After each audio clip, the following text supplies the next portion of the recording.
తల్లి ప్రభావము అనే ఒక అంశం మీద మాట్లాడాలనుకుంటున్నాను. The influence of a mother.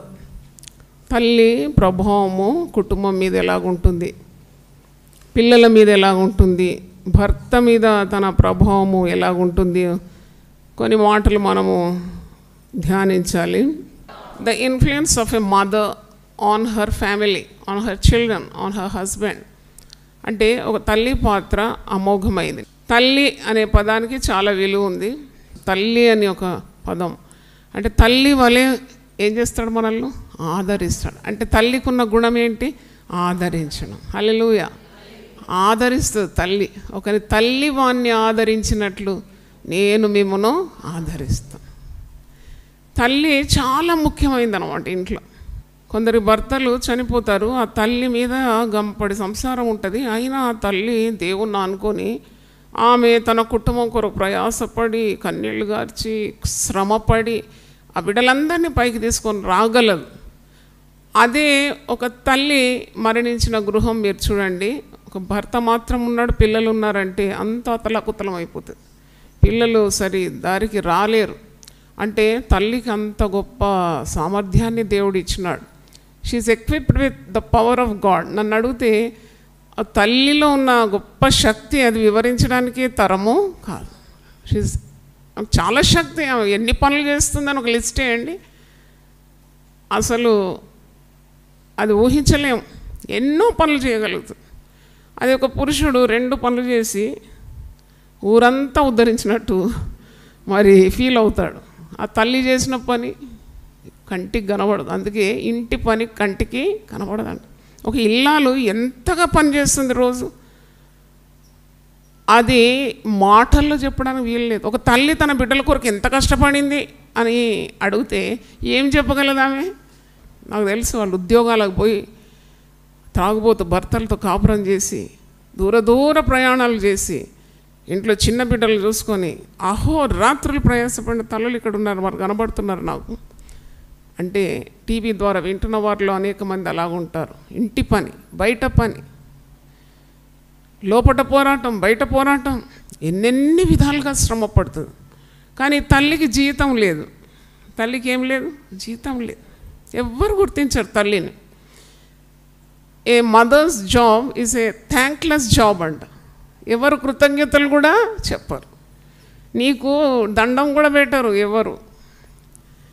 కానీ పరిశుద్ధ గ్రంథం అయితే సత్యమే బోధిస్తుంది. ఆమె పిల్లలు లేచి ఆమెను ఏమంటారట? ధన్యురాలు అంట. చప్పట్లు కొట్టి దేవుని స్తుతిద్దాం. హల్లెలూయా. పిల్లలు అంటారు, ఇదో నాకు ఒక తల్లి ఉండింది, ప్రార్థనా పరురాలు. నాకు తల్లి ఉండింది, ఆమె విశ్వాసవంతురాలు, విశ్వాసవీరురాలు. నా తల్లి నా కొరకు చాలా ప్రయాసపడింది. నా తల్లి నాకు మంచి మార్గాన్ని బోధించింది. నా తల్లి లేకుంటే ఈరోజు నేను ఈ స్థాయికి రాలేను. అదే మన జీతం అన్నమాట. దేవుని స్తోత్రం. హల్లెలూయా. నీకెవరో పే ప్యాకెట్లో డబ్బులు పెట్టి ఇవ్వరు తల్లి అంటే పదానికి. నీకు కవర్లో డబ్బులు పెట్టి పట్టు, ఈ నెలంతా నువ్వు శ్రమ పడినందుకు ఈ డబ్బు నీకు ఇస్తున్నాను ఎవ్వరు అన్నారు. It's a thankless job. పైగా చాలామంది భర్తలు వారి భార్య విలువలు గమనించకుండా చాలా కష్టపెడతారు. మీలో ఎంతమందికి అలాంటి శ్రమ ఉందో నాకు తెలియదు, కానీ పరిశుద్ధాత్ముడే మాట్లాడుతున్నాడు. అసలు వాళ్ళు చేసిన పనిని కూడా గుర్తించరు. ఇంత కష్టపడుతుంది నా భార్య అని కూడా చెప్పుకోరు.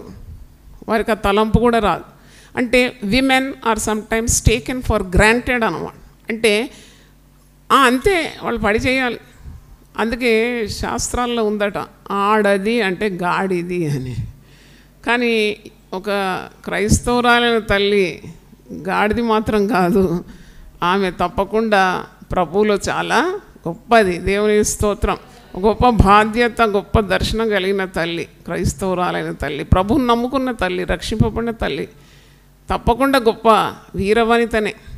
సముద్రం ఈదగలుగుతామంట కానీ సంసార సాగరాన్ని ఈదలేమంట. అబ్బో, ఇంత కష్టమైన పని. కానీ తల్లి ఏ విధంగా తన ప్రభావాన్ని బిడ్డల మీదే, పరిశుద్ధ గ్రంథంలో శక్తిగల తల్లులు ఉన్నారు, మరి పరిశుద్ధులైన తల్లులు ఉన్నారు, తమ బిడ్డల మీద కుటుంబాల మీద చాలా ప్రభావం చూపెట్టిన తల్లులు ఉన్నారు. ఎందుకంటే యొక్కేబేదు చూడండి, ఆమె మోషేకు తల్లి, కానీ ఆమె మోషేకు తల్లి, అహరోనుకు తల్లి మిరియం కూడా తల్లి. ముగ్గురు కూడా నాయకులండి. దేవుని స్తోత్రం, హల్లెలూయా. ఇశ్రాయేలు ప్రజలను నడిపించడానికి మీకా గ్రంథం 6:4 ఇశ్రాయేలు ప్రజలను నడిపించడానికి దేవుడు ముగ్గురిని ఎన్నుకున్నాడు. ఆ ముగ్గురు కూడా ఒకే తల్లి. ఎవరది? ఒకే బేదు పుట్టిన ముగ్గురు పిల్లలు, 2 కుమారులు 1 కుమార్తె. అహరోను, మోషే, మిరియం ఇశ్రాయేలు ప్రజలకు నాయకులు అయిపోయినారు. అంటే ఆ తల్లి ఎంతగా మరి వీరి కొరకు దేవుణ్ణి అంటుకొని ఉందో నాకు తెలియదు. But God made her a great woman. ఆమె పేరు పరిశుద్ధ గ్రంథంలో వచ్చింది. ఇంకా కొంతమంది తల్లులు ఉన్నారు, దుష్ప్రభావం చూపెడతారు. మంచి ప్రభావం చూపెట్టే తల్లులు ఉన్నారు. వికెడ్ ఇన్ఫ్లుయెన్స్ అంటే దుర్మార్గపు తల్లులు కూడా ఉన్నారు వాక్యంలో. దుష్ట కార్యాలు చేయడానికి పిల్లలను ప్రేరేపించే తల్లులు. They will instigate the children to do wicked things. అంటే దుర్మార్గానికి ప్రోత్సహించే తల్లులు ఉన్నారు. పోయి దొంగతనం చేసుకుని రా, మనం అందరం వండుకొని తిందాం, లేక పోయి ఆ పిల్లని పోయి పట్టుకురా పో, దాన్ని చెరిపే, ఇలాగూ కూడా మరి దుష్ప్రభావం చూపే తల్లులు ఉన్నారు. ఇంత భయంకరమైన స్వభావం అది. అంటే పిల్లలు చూచి నేర్చుకోవడానికి ఆ తల్లిలో ఏ గుణము లేదు, దుర్గుణమే ఉందన్నమాట. అట్టివారి పిల్లలు మహా దుర్మార్గులు అయిపోతారు. మరి దుర్మార్గులైన పిల్లలను కూడా సన్మార్గంలో నడిపించడానికి ఆత్మశక్తి ఒక తల్లికి తప్పకుండా ఇచ్చిండు దేవుడు. వాళ్ళు పెడదారిలో పోయినా మంచి మార్గానికి నడిపించే గొప్ప సామర్థ్యం కూడా తల్లి దేవుని కోరుకుంటే వస్తుంది. Provided she trust God. దేవుని యందు విశ్వాసం ఉండి అచంచలమైన భక్తి ప్రార్థనా జీవితం ఉంటే తప్పకుండా ఎట్టి మొండి పిల్లలను కూడా ఆమె చక్కగా తీసుకొని రాగలదు. ఆమె జీవితంలో చూస్తుంది దేవుని కార్యాలు. ఆమె మరణించి ప్రభు సన్నిధికి వెళ్ళిపోయినా కానీ దేవుని కార్యాలు అట్టి కుటుంబంలో ఆగవు. దేవుని స్తోత్రం. నమ్మితే ఒకసారి హల్లెలూయా చెప్పండి. ఆగమండి. ఇప్పుడు నా జీవితంలో జరిగే కార్యాలు రేచలమ్మ చూడడం లేదు నా తల్లి, కానీ ఆగిందా? సాగిపోతూనే ఉంది కదా. అలాగే ఉంటుంది ఒక నిజమైన తల్లి, ఆత్మీయురాలైన తల్లి, దేవునికి దగ్గరగా ఉన్న తల్లి యొక్క ప్రభావము అలాగ ఉంటుంది. పరిశుద్ధ గ్రంథంలో ఒక తల్లి, ఒక దుష్టురాలైన తల్లి గురించి మీకు జ్ఞాపకం చేయాలి. దుర్మార్గంగా ప్రవర్తించడానికి ఈ తల్లి ఆమె కుమారునికి నేర్పించిందట. ఆమె ఏం తరబీదు ఇచ్చిందంటే దుర్మార్గంగా ప్రవర్తించమని. 2వ దినవృత్తాంతములు 22:3 చూడండి. 2 Chronicles 22:3. నేను 2వ వచనం నుండి చదువుతున్నాను. అహజ్య ఏలన ఆరంభించినప్పుడు 42 ఏండ్ల వాడై యెరూషలేములో 1 సంవత్సరము ఏలెను. అతని తల్లి ఒమ్రీ కుమార్తె, ఆమె పేరు అతల్య. ఈమె పేరేంటండి? అతల్య. దుర్మార్గంగా ప్రవర్తించుటకు అతని తల్లి అతనికి నేర్పుచూ వచ్చినట్టు. ఒక్కసారి నేర్పించింది కాదు ఇది. వాడు పుట్టినప్పటి నుండి ఇలే తరబిదిస్తుంది అన్నమాట. అరే అది ఆ దుర్మార్గం చేయి, వీళ్ళని ముంచేయి, వాళ్ళని ముంచేయి అంటే దుష్ప్రవర్తనకు కారకురాలి తల్లి. కుమారుని యొక్క దుష్ప్రవర్తన, దుర్మార్గంగా ప్రవర్తించటకు అతని తల్లి అతనికి నేర్పుచూ వచ్చాను గనుక అతడును ఆహాబు సంతతి వారు మార్గములందు నడిచాను. ఆహాబు సంతతి వారి వల్లనే అతడు యెహోవా దృష్టికి చెడుతనము చేశాను, చెడు నడత నడిచాను. అతని తండ్రి మరణమైన తర్వాత వారు అతనికి ఆలోచనకర్తలై అతని నాశనమునకు కారకులైరు. ఒకరి నాశనాన్ని కూడా వీరు కారకులైపోయినారు. వీరు నశించినారు, ఇతరులను కూడా నశింపజేసే అంత దుర్మార్గ పనులు నేర్పించింది ఎవరు? తల్లి. చూడండి, తల్లి ఎలాగ నడుస్తే పిల్లలు అలాగ నడుస్తారు. అందుకే ఎజెకియల్ గ్రంథం 44లో తల్లి ఎట్టిదో బిడ్డ అట్టిదే. తల్లి ప్రభావం చాలా ఉంటుంది పిల్లల మీద. సూజన్ వెస్లీ గురించి నేను చదివినాను. ఆ తల్లికి 19 మంది పిల్లలు అయితే ఎన్ని పనులు ఉంటుందండి. ఆ తల్లి గురించి మరి ఆలోచిస్తే కూడా ఎంత ధన్యకరం అనిపిస్తుంది. ఒక్కరిద్దరికి ఎంత విసిగిపోతారో, కొడుతూ ఉంటారు పిల్లలను తల్లులు. విసిగి పిల్లల్ని ఎప్పుడు అలా కొడితే పాడైపోతారు పిల్లల్ని ఎప్పుడు కొట్టదు. నీ కోపం అంతా పిల్లల్ని చూస్తే ఎట్లా? లివర్ పాడవుతుంది, కిడ్నీలు పాడవుతుంది. చాలామంది తల్లులు, ఒక తల్లి బిడ్డని వేసి తొక్కుతుంది అన్నమాట. ఆ బిడ్డ కిడ్నీలు పాడైంది, మళ్ళీ ఇక్కడికి వచ్చినారు ముఖమంతా వాసిపోయినాక. అంటే నేను ఎందుకు చెప్తున్నానంటే, నీ కోపం దులపడానికి కాదు, పిల్లలు యెహోవా ఇచ్చు బహుమానం. దేవుని స్తోత్రం, హల్లెలూయా. నీకు బిడ్డలు 4 ఇచ్చినాడంటే దేవుడు నిన్ను అంత నమ్మినాడు అనమాట. 3 ఇచ్చినాడు అంత 9 మందిని ఇచ్చినాడంటే నేను చాలా నమ్మినాడు అనమాట. యూ క్యాన్ 9 మందిని పెంచి పెద్ద చేస్తానికి దేవుని శక్తి నీకు ఇస్తాడని, నువ్వు చేయగలవని ఎవరు నమ్ముతున్నారు నిన్ను? దేవుడు.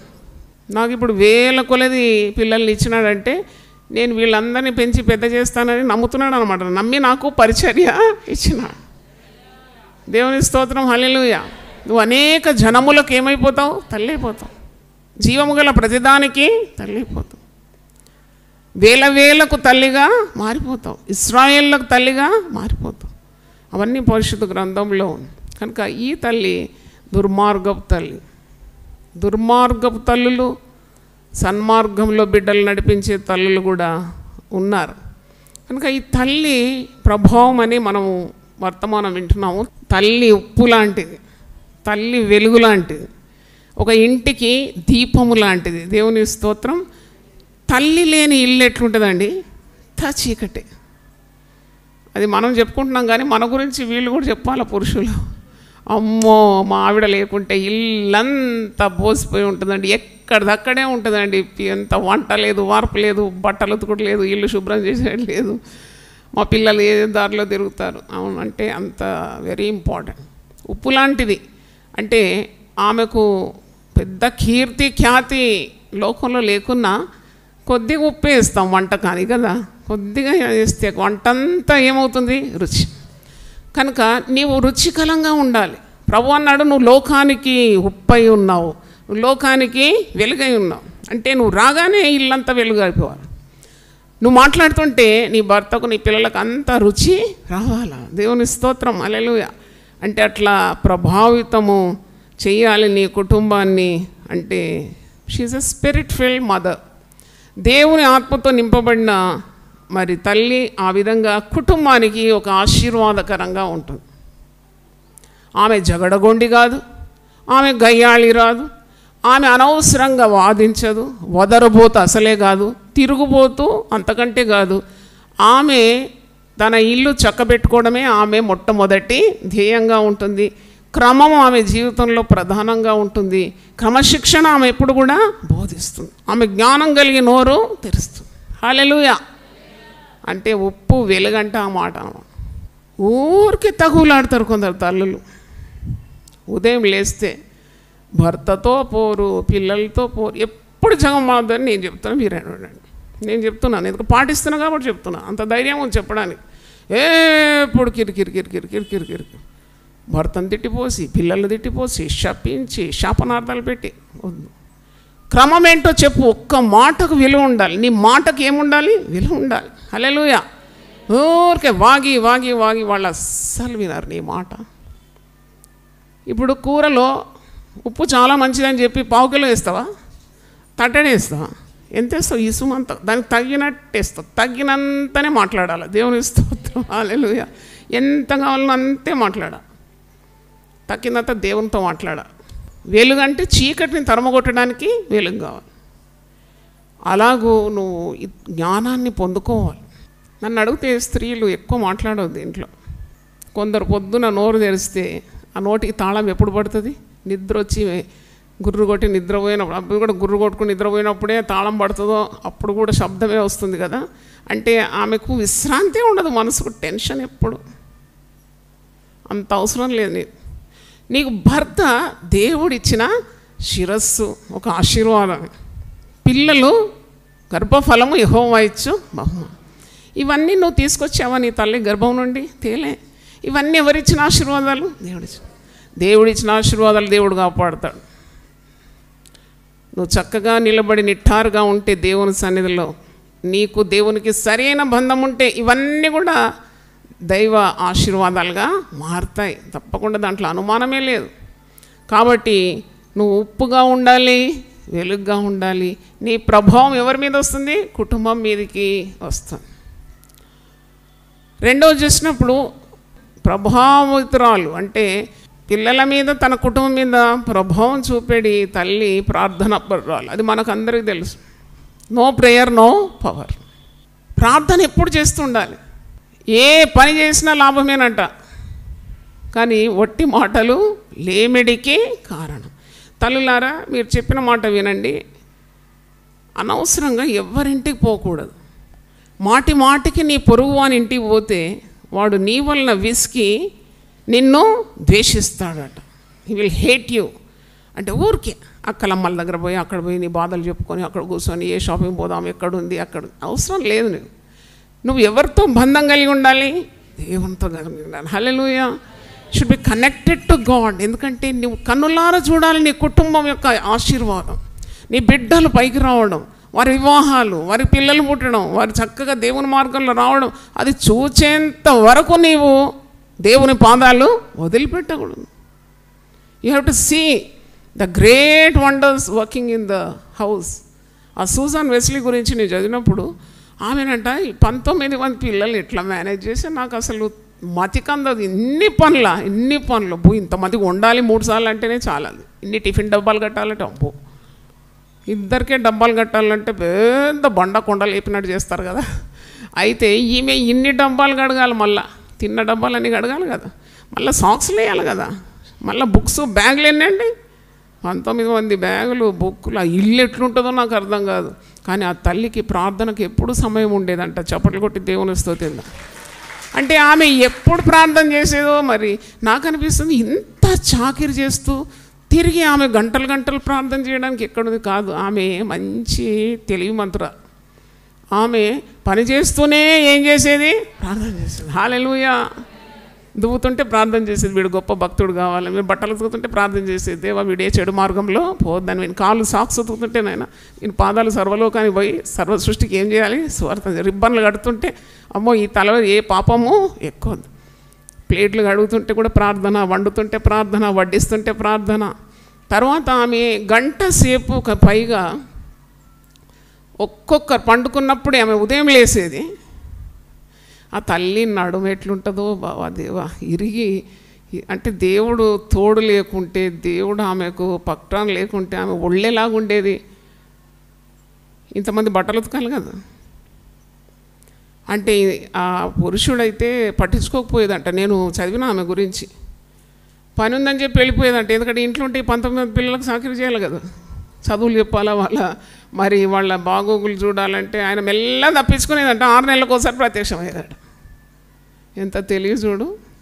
ఇంతమంది పిల్లలు విడుదల చేసినాడు, మళ్ళీ ఎక్కడ పత్తా ఉండడమాట. 6 నెలలకు 7 నెలలకు వస్తాడట. అయినా ఈమె నోరు కూడా మెదపకుండా ప్రయాసపడేదంట. ఆమె చేతులతో కష్టపడి పిల్లల ఫీజులు కట్టేదంట. ఆయనతో ఎప్పుడు కూడా వాగ్వాదానికి కానీ మరి ఎందుకు ఇంత పిల్లలు పెట్టుకొని నువ్వు ఎక్కడ తిరుగుతున్నావని కూడా అనుకోపోయేదంట. అదే పౌలు అంటాడు కదా, నేను నమ్మిన వాడిని నేను ఎరుగుదును కనుక నేను సిగ్గుపడాను. ప్రార్థన చేసేదంట. ఒక్కొక్క బిడ్డ దగ్గర ప్రార్థన చేసి తర్వాత ఆమె ఈ 19 మందికి కూడా 19 మనస్తత్వాలు ఉంటాయి కదా. మనకు పిల్లలు 3 ఉంటారు, నాకు 3 ఉన్నారు. 3 డిఫరెంట్ నేచర్. అప్పుడు నేనేం చేస్తా, తెలివిగా ఒక్కొక్కరితో ఎలాగ ఉండాలో అలాగే ఉంటా. ఆ 19 మంది స్వభావాలు ఈ తల్లికి తెలుసు కాబట్టి ఎవరితో ఎలా మాట్లాడాలో ఆమెకు చాలా తెలుసు. మరి 19 మంది కొరకు ప్రార్థన చేస్తుంది ఉదయకాలం లేసి. అదే 1 గంట 2 గంటలు అవుతుందేమో. అంటే అంత వేకువనే లేస్తుంది ఆమె. తర్వాత ఈమె ఒక్కొక్కరితో 5 నిమిషాలన్నా గడిపేదంట. అది ఎట్ట సమయం ఉందో తెలియదు. 5 మినిట్స్ అన్నా ఒక్కొక్కరితో గడుపుతుంది. కొన్నిసార్లు ఒక్కొక్క రోజు ఒక్కొక్క బిడ్డకు పెట్టుకునేదంట, వాళ్ళతో గడిపేదంట. వాళ్ళ స్వభావాలను చక్కదిద్దడానికి, వాళ్ళతో కలిసి ప్రార్థన చేయడానికి, వాళ్ళకు దేవుని వాక్యం బోధించడానికి. అంటే పర్సనల్ అటెన్షన్. అది చాలా గొప్పది. అది చాలా మరి దేవుని జ్ఞానం పొందుకున్న వాళ్ళే అలా చేయగలుగుతారు. అట్టి కోవకు చెందిన తల్లులు కావాలి ఈ దేశం బాగుపడాలంటే. ఎందుకంటే తల్లులు చేస్తున్నారు కానీ అరుచుకుంటూ, కేకలు పెట్టుకుంటూ, బొబ్బలు పెట్టుకుంటూ, విసుక్కుంటూ, కొట్టుకుంటూ, గిన్నెలు ఎత్తేసుకుంటూ, వాళ్ళని తిడుతూ వీళ్ళని తిడుతూ అట్లా కాదు. దేవుడిచ్చిన ప్రెషియస్ ఫ్యామిలీ ఈ అద్భుతమైన కుటుంబ జీవితాన్ని చక్కగా నడిపించడానికి నీకు పరిశుద్ధాత్మ శక్తి చాలా అవసరం. చూడండి, ఆమె 19 మంది పిల్లల్లో ఎవ్వడు కూడా తప్పిపోలేదండి. సంఘ సంస్కర్తలైనారు, సంఘ ఫౌండర్స్ అయినారు. ఎందుకంటే వెస్లీ చర్చ్, మెథడిస్ట్ చర్చ్ ఇవన్నీ కూడా ఫౌండ్ చేసిన వాళ్ళు, అంటే సంఘ స్థాపకులు అంటారు. అలా మళ్ళీ పెద్ద పెద్ద గాయకులు, పెద్ద పెద్ద పుస్తకాలు రచించిన వాళ్ళు ఈ పిల్లలలో ఉద్భవించినారు. Not one was lost. Hallelujah. కాబట్టి ప్రార్థనలో విసుకోవద్దు. అందుకే యేసుప్రభు ముందే చెప్పినాడు లూకాసు వార్త 18:1 మీరు విసుగకుండా ఏం చేయాలి? ప్రార్థన. చాలా సంవత్సరాలు చేసి నేను వదిలిపెట్టానండి. ఇంకా వాడు ఏమన్నా కానీ, వాడు ఎటన్నా పోని, అది చాలా తప్పు. అది వాక్యానుసారంగా లేదు. నీవు దేవుని క్రియలు నీ జీవితంలో చూచేంత వరకు నువ్వేం చేయాలి? ప్రార్థన మానొద్దు. లూకాసు వార్త 18:7 ఒక మంచి మాట ఉంది. దేవుడు తాను ఏర్పరచుకున్న వారు దివారాత్రులు తన్ను గూర్చి మొరపెట్టుకుని చుండగా వారికి న్యాయము తీర్చడా? ఏమో దేవుడు అన్యాయస్తుడా? దేవుడు నేను ఎన్నుకున్నాడు తన బిడ్డగా. నువ్వు మొరపెడుతుంటే చూసి చూడనట్టుంటాడా? తప్పకుండా ఒక రోజు ఉంది నీ ప్రార్థనకు జవాబు నీవు కనులారా చూస్తావు. కాబట్టి దేవుడు నిన్ను ఏర్పరచుకున్నాడు తల్లిగా. Royal calling, high calling. తల్లిగా నిన్ను పిలుచుకున్నాడు. అప్పుడు నీవు మొరపెడుతుంటే నీకు న్యాయము తీర్చడా? ఒక అన్యాయస్తుడైన న్యాయాధిపతి ఒక విధవరాలు మొరపెడుతుంటే న్యాయం తీరుస్తే, సర్వశక్తుడైన దేవుడు నీతి న్యాయములు ఆయన సింహాసనానికి ఆధారములు, ఆయనలో ఏ చెడుతనము లేదు. ఆయన నీ మాట వినడా? వ్యర్థమైన కార్యాలు నీకు దూరంగా ఉండాలి. నీ కుటుంబం బాగుపడాలి కదా, నువ్వు కుటుంబం కట్టుకోవాలి కదా. మరి నీవు వేస్ట్గా ఉన్న కార్యాలు, తలంపులు, క్రియలు, మాటలు, సమయం ఎప్పుడు కూడా ఒకటి జ్ఞాపకం చేసుకోండి, ఏది పోయినా తిరిగి వస్తుంది, సమయం పోతే తిరిగి రాదు. అయిపోయింది. If you lose your time you will not get back. That's why సమయాన్ని గట్టిగా జుట్టు పట్టుకుని పెట్టుకున్నట్టు పెట్టుకోవాలి. అబ్బో ఈ సమయం పోతే మళ్ళీ నాకు రాదు, ఈ ప్రార్థన టైం పోతే నాకు రాదు. ప్రతిదీ క్రమక్రమంగా దాని ప్రకారం చేస్తూ వచ్చినప్పుడు తప్పకుండా దేవుడు నీ శ్రమను చూస్తాడు. దేవుని స్తోత్రం. దేవుడు చూచే దేవుడు, వినే దేవుడు. చెప్పండి ఒకసారి, దేవుడు చూచే దేవుడు, వినే దేవుడు. ఇశ్రాయేలీయులు ఐగుప్తీయులు పెట్టిన బాధను చూచినాను. నిర్గమకాండం 3:7 ఉంది. నేను చూచినాను, వారి మూల్గుల ధ్వని నేను విన్నాను. వాళ్ళు మూలుగుతున్నారంట. దేవుడు చూస్తాడు, దేవుడు వింటాడు, దాంట్లో సందేహం లేదు. మూడోది చూసినప్పుడు నీవు ప్రేమిస్తూనే ఉండాలి. అది సాధ్యమా? మీ ఆయన నేను తిడుతూనే ఉంటాడు, నువ్వు ప్రేమిస్తూనే ఉండాలంటే సాధ్యమా? సాధ్యమా అసాధ్యమా? తిడుతుంటే ప్రేమించమంటారు ఏంటి సిస్టర్? మరి మాకేమి ఉప్పుకారం తినలేదు, మాకేం తోలు పులుపు లేదా ఏంటి, మాకేం బాధ గుండె నవ్వదా ఏంటి? ప్రభు ఏం చెప్తా చేయాలి. దేవుని స్తోత్రం. ఆయన బాధింపబడిన నోరు తెరవలేదంట. ఆయన ప్రేమిస్తూనే వచ్చినాడు. ఆ ప్రేమ మనకిస్తాడు. తప్పకుండా నీవు పక్షపాతం లేకుండా ప్రేమించాలి, పూర్తిగా ప్రేమించాలి. దాంట్లో ఏ డోకా ఉండదు. లోకులైతే అలా చేస్తారు. వార్తలు చూసినప్పుడు ఒక స్త్రీ మరి ముత్తైదువు, భర్త, 2 పిల్లలు ఉన్నారు, ఆమె అయినా పరపురుషుని ప్రేమించిందంట. ఎంత ధైర్యం చూడండి. ఇంట్లో పని నిండుగా ఉంటే ఈమెకు 19 పిల్లలు ఉంటే బాగుండేది కదా. మనసు ఎక్కడ పోకుండా పిల్లల పనులలోనే ఉండేది. పరపురుషుని ప్రేమించిందంట. వార్తల్లో వచ్చింది. పరపురుషునితో కలిసి లేపేసిందంట, భర్తను చంపేసిందంట. చంపిన తర్వాత ఈ భర్త, ఈ కొత్తగా వచ్చిన భర్త గాడువాడు, వాడు మరి పరపురుషుడు. ఆ పురుషుడిని భర్తలాగా ఉండాలి, అప్పుడు ఎవరికి అనుమానం రావద్దని ముఖం మీద ఏం పోసింది? యాసిడ్ పోసింది. ఏంటి ఇట్టి స్త్రీలు ఉంటే పట్టుకరండి, మనం కొద్దిగా ప్రభు మార్గం నేర్పించి రక్షణ బోధించవచ్చు. దేవుని స్తోత్రం. నాకు అనిపిస్తుంది ఒకవేళ ఆ స్త్రీ యూపీఎఫ్కి వచ్చినట్టు ఎప్పుడు అలాంటి పని చేయదండి. దేవుని స్తోత్రం. అలాంటి she can never do such a thing అంటారా మీరు? అంటే ఆమె ఎందుకు చేసిందంటే ఆమెకు దేవుని వాక్యం అనే వెలుగు లేదు. అందుకే మనం ఆమె కంటే చాలా మంచోళ్ళమని కాదు, కానీ ఆమె చీకట్లో ఉంది. ఆమెకు తెలియదు దేవుని వాక్యం, ఏది చేయాలో తెలియదు, ఏది చేయకూడదో తెలియదు. అందుకే పాపాన్ని ఎప్పుడు కూడా యూపీఎఫ్లో ఖండిస్తూ ఉంటాం. ఈమె మంచి తల్లి, పక్షపాతం లేకుండా పిల్లలను ప్రేమిస్తుంది. అసలు తల్లి ఇప్పుడు కోడళ్ళు ఉన్నారు, బిడ్డలు ఉన్నారు. బిడ్డలు సాటు పిలిచి పట్టు అని చెప్పించి కోడలు చూడగానే ముక్కిర్చుకుంటే ఇంట్లో నెమ్మది ఉంటుందా, సమాధానం ఉంటుందా? మీరు మా ఇంటికి రండి, మా ఇంట్లో పనిచేసే వాళ్ళు కూడా మీకు చెప్తారు. కావాలంటే నేను కోడల్ని ఎట్లా చూస్తాను, బిడ్డనట్ని చూస్తాను. బిడ్డను చూసిన దానికంటే ఎక్కువ కోడలు చూస్తాను. కోడలు వస్తే ముద్దు పెట్టుకుంటాను, మరి బిడ్డ వస్తే కూడా ముద్దు పెట్టుకుంటాను. అంటే అట్లా పక్షపాతము చూపెట్టొద్దు పిల్లల మధ్యలో. కోడళ్ళైనా అల్లుడు కూడా ఉన్నాడు. అల్లుడు రాగానే కొద్దిగా మగపిల్లలు కదా, పెద్ద బాబు అనుకుంటాడేమో మనసులో, బా అల్లుడు రాగానే అమ్మ ముఖం, ఓ మరి అల్లుడు కూడా నా బిడ్డను చూసుకుంటున్నాడు కదా, మరి నా బిడ్డకు ఒక కుటుంబం కలిగింది అల్లుని ద్వారా. అల్లుని కూడా మంచిగా చూసుకోవాలి, కొడుకును మంచిగా చూసుకోవాలి, బిడ్డలను మంచిగా చూసుకోవాలి, కోడళ్ళను మంచిగా చూసుకోవాలి. మరి ఒకరి పిల్లలను చూసి మనమల్ని చూసి ఇంకోరి మనమల్ని చూడకుంటే కూడా సమస్యలు ఎదుగుతాయి. ఆ సమస్యలు ఏవి రాకుండా జ్ఞానం గల తల్లి ఏం చేస్తుంది, అన్నీ బ్యాలెన్స్ చేసుకుంటూ పోతుంది. దేవుని స్తోత్రం. ఎవరి సహాయం వలన? దేవుని సహాయం వలన. చప్పట్లు కూడా దేవుని చూద్దాం. వాళ్ళని నీ సహాయం వలన నేను ప్రాకారమును దాటుదును. అవును, ఇవన్నీ చాలా కష్టతరమైన పనులే, అయినా తల్లి కట్టి సామర్థ్యం దేవుడు ఇచ్చినాడు. ఇది మనసులో పెట్టుకోండి. ఈ మాట 18వ కీర్తన 29వ వచనంలో, నీ సహాయం వలన నేను సైన్యమును జయింతును, నా దేవుని సహాయం వలన ప్రాకారమును దాటుదును. అది పెద్ద ఎత్తు గోడలాగున్నా నేను అది దాటగలను, ఆ సమస్యను నేను ఛేదించగలను, నేను జ్ఞానంగా ప్రవర్తించగలను అని అర్థం. అంటే అది తల్లి, అలాంటి తల్లి కుటుంబంలో సమాధానము కలుగజేస్తుంది. దేవుని స్తోత్రం.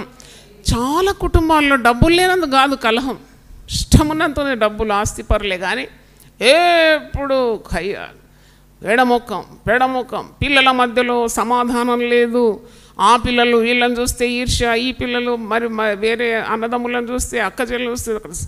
నేను అంటున్నాను కదా, తల్లికి ఎట్టి సామర్థ్యం దేవుడు ఇచ్చినారంటే, she can bring peace in among all children.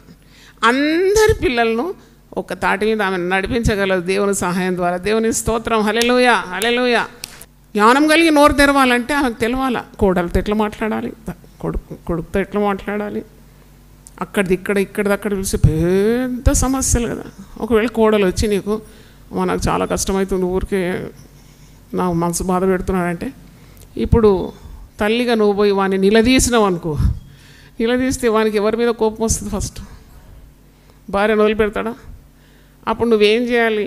కోడలు నిన్ను నమ్మి కొన్ని మాటలు చెప్తే వెంటనే కొడుకుకు తగిలించొద్దు కదా. దాని కొరకు నువ్వేం చేయాలి? ప్రార్థన చేయాలి. బిడ్డ కొన్నిసార్లు ఇంటికి వచ్చి చెప్తుంది అత్తమామల గురించి, అప్పుడు వెంటనే అల్లుని నిలదీసి అడగాలనా? అడిగితే ఏమవుతుంది? వాళ్ళ ఇద్దరు మనసులు ఏమైపోతుంది అంటే, నువ్వు కట్టుటకు పడగొట్టుటకు ఒక తల్లికి శక్తి ఉన్నది. Hallelujah. She can build and she can pull down. చూడండి, మంచిగా ఉన్న గృహం ఊడగొట్టగలదు, లేని చోట ఒక మంచి కుటుంబాన్ని కూడా ఆమె కట్టగలదు. నమ్ముతున్నారా మీరు? అంతా ఈ నాలుక అన్నమాట. అంటే దేవుని యుద్ధం నుండి పొందుకోవాలి జ్ఞానాన్ని. అందుకే జ్ఞానం తక్కువ ఉంటే అడగండి, నేను ఎవరిని గద్దింపకుండా అందరికీ ధారాళంగా ఇస్తాను. అంటే జ్ఞానం పొందుకొని నీవు ప్రవర్తించాలి. ప్రభువా, నీ పరిశుద్ధ నామమునకు స్తోత్రం తండ్రి. నీవు ఎంతో చక్కగా మాకు అందరికి వివరించినావు, మాతో అందరితో మాట్లాడినావు. తను మేము పాటించవలసిన కొన్ని పద్ధతులను మాకు జ్ఞాపకం చేసినావు. ఇవన్నీ మాకు తెలిసిందే, కానీ again you have reminded lord. గొప్ప దేవా, సంఘములో కూడా ఆమె ప్రభావం ఉంటుంది, సమాజంలో ఆమె ప్రభావం చూపెడుతుంది. ఆమె పిల్లలు లేచి ఆమెను ధన్యురాలంటున్నారు, ఆమె పెనిమిటి ఆమెను పొగడుతున్నాడు. అవును తండ్రి, ఒక విజయవంతమైన క్రైస్తవ తల్లిగా వీళ్ళందరినీ మార్చండి, నన్ను మార్చండి, మమ్మల్ని అందరినీ మార్చండి. మీ హస్తం అందరి మీద కావాలి ప్రభువా. నీకు స్తోత్రం తండ్రి. నీ పరిశుద్ధమైన హస్తము దయచేయండి, మా మీద ఉంచండి, మా చేయి పట్టుకోండి నాయనా. భయపడొద్దన్నావు, దిగులు పడొద్దన్నావు. నీతి అనే నా దక్షిణ హస్తంతో నేను ఆదుకుంటానన్నావు. అవును ప్రభా, సవాళ్ళతో కూడిన జీవితం తల్లి జీవితం. ఎవరు పిల్లలు చెడిపోయినా తల్లికే వస్తుంది చెడ్డ పేరు. తల్లి ఎట్టిదో బిడ్డ అట్టిదని లోకం అంటుంది నాయన. పరిశుద్ధ గ్రంథంలో కూడా రాస్తుంది. కాబట్టి తల్లి ఎంత జాగ్రత్తగా తన జీవితాన్ని ముందుకు తీసుకొని వెళ్ళాలి. నువ్వు ఇచ్చిన బాధ్యతలన్నీ సక్రమంగా నెరవేర్చాలి. ప్రభువు మెచ్చుకొని వాడు ధన్యుడని వాక్యంలో ఉంది. నీ మెప్పు కావాలి మాకు, ప్రజల్లో కూడా మంచి పేరు మేము సంపాదించుకోవాలి. ఇట్టి నిరీక్షణ మమ్మల్ని ఎన్నడూ సిగ్గుపరచదు. వందనాలు చెల్లిస్తున్నాము. ఇక్కడున్న తల్లందరిని ఆశీర్వదించండి, పరిశుద్ధాత్మతో వారిని నింపుమని, ఒక మాదిరికరమైన తల్లులుగా వీరిని లోకంలో ఉంచమని, బిడ్డలందరినీ రక్షణ మార్గంలో నడిపించమని, మోటు మొండి పిల్లల కొరకు దివారాత్రులు తల్లి పరిశ్రమించి ప్రార్థన చేసినప్పుడు నీవు తప్పకుండా నీ కనికరము జాలి అట్టి వారి మీద పంపుతావు, మారు మనసు అనుగ్రహిస్తావు, వారిని గొప్ప చేస్తావు. ప్రభువా నాయనా నీకు స్తోత్రం. నీలో గొప్ప విశ్వాసము తల్లులకు దయచేయమని, ఎడతెగని ప్రగాఢమైన బంధము తల్లి దేవునితో కలిసి మరి పొందించుకోవడానికి సహాయం దయచేయండి. దీవించండి మా కుటుంబాలను, మాకు మీరు ఇచ్చిన భర్తలను ఆశీర్వదించండి, పిల్లలను ఆశీర్వదించండి. మా ప్రయాసము ఎన్నడూ వ్యర్థము కాదన్నావు. మేము ప్రభువునందు ప్రయాసపడుతున్నాం, మా ప్రయాసం వ్యర్థం కాదు. మా కన్నీళ్లను చూస్తున్నావు నాయనా. మాకు ఎవ్వరూ వెలగట్టలేరు ఈ లోకంలోనైనా. నీవైతే మా సహనాన్ని, మా పరిశ్రమను, మా క్రియలను, మా పరిచర్యను, మా ప్రేమను, మా విశ్వాసాన్ని, మా గాయాలను కూడా చూసే గొప్ప దేవుడు అవుతండి. నీకు వందనాలు చెల్లిస్తున్నాను. Let all the families be blessed in the name of Jesus. ఇంటిన తల్లులను కూడా మీరు ఆశీర్వదించి వారి కుటుంబాలను దీవించమని యేసు నామములో అడుగుతున్నాను తండ్రి, ఆమేన్. హల్లెలూయా.